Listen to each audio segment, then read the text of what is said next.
This warning to China and Pakistan was also given by our leader, General Aslam Baloch, but China failed to pay heed. We once again make it clear that Gwadar and the rest of Balochistan belong to Baloch.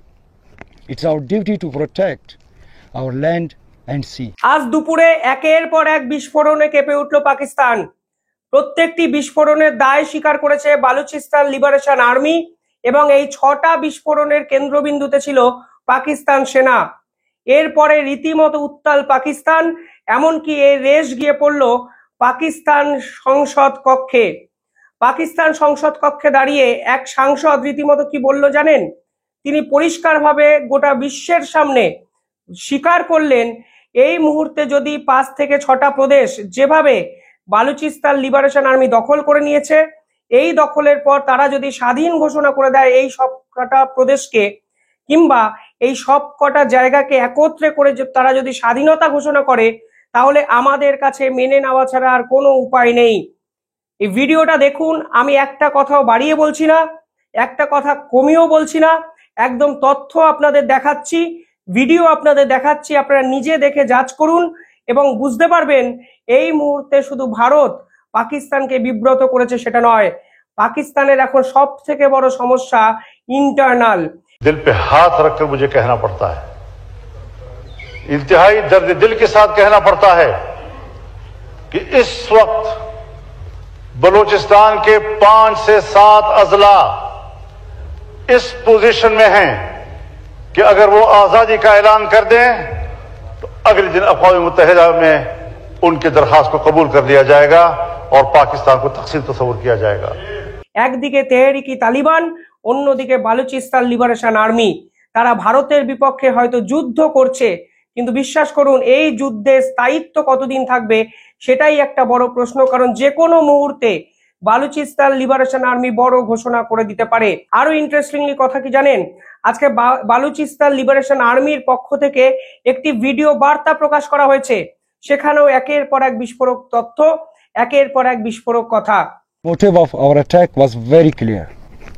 It was a simple and clear message to China and Pakistan to withdraw immediately from Balochistan. This warning to China and Pakistan was also given by our leader, General Aslam Baloch, but China failed to pay heed. We once again make it clear that Gwadar and the rest of Balochistan belong to Baloch. It's our duty to protect our land and sea. Our operation Zir-Pahazak. কি বলা হয়েছে আজকে সরাসরি পাকিস্তান সাংসদ উত্তাল হয়েছে বালুচিস্তানকে নিয়ে, এবং যখন এই খবর সামনে এলো যেখানে বলা হচ্ছে পাক সেনাবাহিনীর উপর 6টি জায়গায় অ্যাটাক করা হয়েছে, তার মধ্যে উল্লেখযোগ্য জায়গা কেইচ, মাস্তাং এবং কাচি, এই 6টি জায়গায় অ্যাটাক করা হয়েছে। করাচি হাইওয়ে আগেই বালুচিস্তান লিবারেশন আর্মি দখল করে নিয়েছিল, কুয়েটা কালকে দখল করেছে বালুচিস্তান লিবারেশন আর্মি। আর সব থেকে ইম্পর্টেন্ট বিষয় যেটা আমি বলতে চাইছি আপনাদের, একাধিক ছবি এবং ভিডিও ভাইরাল হয়েছে যেখানে পাকিস্তানের পতাকা খুলে দিয়ে বালুচিস্তান লিবারেশন আর্মির পতাকা আজকে লাগিয়ে দিয়েছে Balochistan liberation army.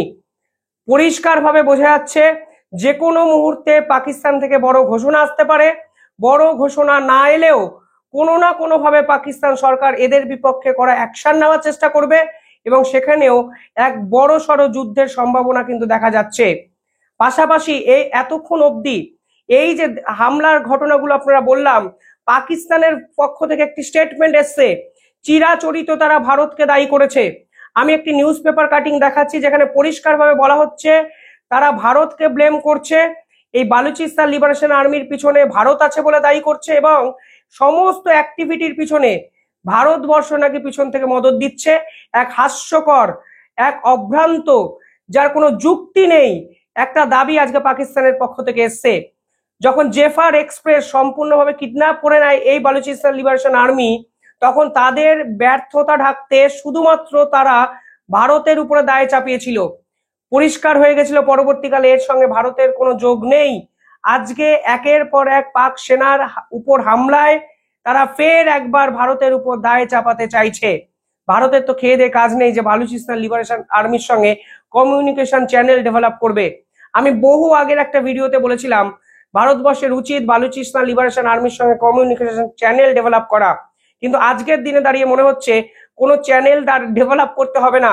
Balochistan liberation army যেভাবে পাকিস্তানকে বিপর্যস্ত করে ফেলেছে, আন্তর্জাতিক স্তরে পাকিস্তানের ভাবমূর্তি সম্পূর্ণভাবে শেষ করে ফেলেছে, ঠিক সেই প্রেক্ষাপটে দাঁড়িয়ে ভারতবর্ষের আর ঢোকার প্রয়োজনই নেই। This is a continuous operation that has been initiated to safeguard the Baloch Sea from China, Pakistan and other foreign powers. China, you came here without our consent, supported our enemies, helped Pakistani military in wiping our villages, but now it's our turn. Baloch Liberation Army guarantees you that CPAC will fail miserably on Baloch land. Diplomacy সেই পুরনো প্রবাদ আছে, আমি একটু আপনাদের মনে করিয়ে দিই। If your enemy make mistake don't disturb him. Pakistan এই মুহূর্তে এতগুলো ভুল একসাথে করছে যে ভারতের ঢোকার প্রয়োজনই পড়ছে না। আমি সকালের একটি ভিডিওতে বলেছিলাম IMF এবং ওয়ার্ল্ড ব্যাংক পাকিস্তানকে রিজেক্ট করবে। ওয়ার্ল্ড ব্যাংক রিজেক্ট করেছে কারণ ওয়ার্ল্ড ব্যাংকের কাছে পাকিস্তানের বর্তমান ভাবমূর্তি একদমই ভালো নয়। যুদ্ধ বিধ্বস্ত একটা দেশ, মানুষের এই টাকা নিয়ে, লোনের টাকা নিয়ে তারা যুদ্ধে ইনভেস্ট করছে, টেরোরিজমকে ফান্ডিং করছে, স্পন্সর্ড করছে, অর্গানাইজড ক্রাইম করছে। এই ধরনের অভিযোগ পাকিস্তানের উপরে আন্তর্জাতিক মহল বিভিন্ন সময় দিয়েছে, আর এই বিভিন্ন সময় দেওয়ার পর আজকে ওয়ার্ল্ড ব্যাংকও এই পাকিস্তানকে রিজেক্ট করেছে। জাতিসংঘে ভাবমূর্তি একদম শেষ। তুর্কি ছাড়া কোনো দেশ আজকে পাকিস্তানের পাশে নেই। তুর্কি টিম করে জ্বলে আছে। তারা খলিফা শাসন প্রতিষ্ঠা করতে চায়, বৃহত্তর ইসলামিক একটা মহাদেশ গড়তে চায়, শুধুমাত্র সেই জন্য পাকিস্তানকে তারা ব্যাকআপ করে যাচ্ছে। তুর্কিরও কিন্তু এখানে একাধিক ভুল আছে। আমি কালকে নিঃসন্দেহে এই বিষয়ে একটা ডিটেলিং এ ভিডিও বানাবো, তাহলে বুঝবেন তুর্কিও এখানে জিওপলিটিক্যাল একটা ব্লান্ডার করেছে। আপনারা শুনতে চাইলে কমেন্টে জানাবেন, আমি নিঃসন্দেহে রিসার্চ করে এ বিষয়ে একটা পূর্ণাঙ্গ ভিডিও বানাবো। কারণ আজকে ভারতের পক্ষ থেকে সরাসরি তুর্কিকে অভিযুক্ত করা হয়েছে। বলা হয়েছে তুর্কিজ ড্রোন ব্যবহার করেছে পাকিস্তান। 300টা ড্রোন তুর্কি পাকিস্তানকে দিয়েছে এবং সেই ড্রোন ভারতের বিপক্ষে হামলা করার জন্য পাকিস্তান কাপুরুষের মতো ব্যবহার করেছে। কারণ প্রত্যেকটি ড্রোনই সিভিলিয়ানদের উপরে ব্যবহার করার একটা পরিকল্পনা পাকিস্তান সেনাবাহিনীর পক্ষ থেকে কিন্তু নেওয়া হয়েছিল। তবে যাই হোক, বালুচিস্তানে ফিরি। বালুচিস্তান নিয়ে আজকে পাকিস্তান সাংসদরা ঝড় তুললেন। এমনকি পাকিস্তানের স্বরাষ্ট্রমন্ত্রী আজকে সংসদ কক্ষে দাঁড়িয়ে এক হাস্যকর যুক্তি দিয়েছেন। তিনি বলেছেন আমরা ভারতের ড্রোনকে অ্যান্টিসিপেটই করতে পারিনি। অর্থাৎ তিনি মেনে নিলেন আসলে পাকিস্তানের ডিফেন্স সিস্টেম ফেল করেছে। তিনি মেনে নিলেন ভারতের অ্যাটাক সামলানোর মতো ক্ষমতা কিংবা হোমওয়ার্ক কোনোটাই এই পাকিস্তানের নেই। কালকে একটি ভিডিও ভাইরাল হয়েছিল যেখানে রীতিমতো কাঁদতে দেখা গেছিল এক সাংসদকে। তিনি দাবি করেছিলেন দয়া করে আমাদের বাঁচান, ভারত যেভাবে আমাদের উপরে আক্রমণ করবে বা করছে আমাদের বাঁচাতে পারবে একমাত্র আল্লাহ। অর্থাৎ তিনি ভগবানের কাছে প্রার্থনা করে ভারতের এই হাত থেকে বাঁচতে চেয়েছিলেন। বৃহত্তর প্রেক্ষাপটটা ভাবার চেষ্টা করুন। আসলে কেউ এই মুহূর্তে পাকিস্তান সেনাপ্রধান, পাকিস্তান সেনাবাহিনীকে ভরসাই করতে পারছেন না। সাংসদদের এই কনফিডেন্স নেই যে পাকিস্তান সেনাবাহিনী লড়ে নেবে। বালুচিস্তান লিবারেশন আর্মির এই কনফিডেন্স নেই যে পাকিস্তান সেনাবাহিনী তাদের সঙ্গে লড়বে। যে যা পারছে, যেমন ইচ্ছা যা খুশি এই পাকিস্তানে দেখা যাচ্ছে। তালিবান তো সরাসরি পাকিস্তান সেনাবাহিনীকে খুনি বলে দিয়েছে। ফলে পাকিস্তান সেনাপ্রধান আসিম মুনির যেভাবে ধর্মীয় উস্কানি দিয়ে ভারতবর্ষের বিপক্ষে কোট আনকোট যুদ্ধ ঘোষণা করার হুঁশিয়ারি দিয়েছেন, আজকে তার এই পদক্ষেপ তার নিজের দেশেই ব্যাকফায়ার হয়েছে। যার রেশ সংসদ কক্ষে, যার রেশ বালুচিস্তান লিবারেশন আর্মিতে, যার রেশ গিয়ে পড়লো তেহরিকি তালিবানে।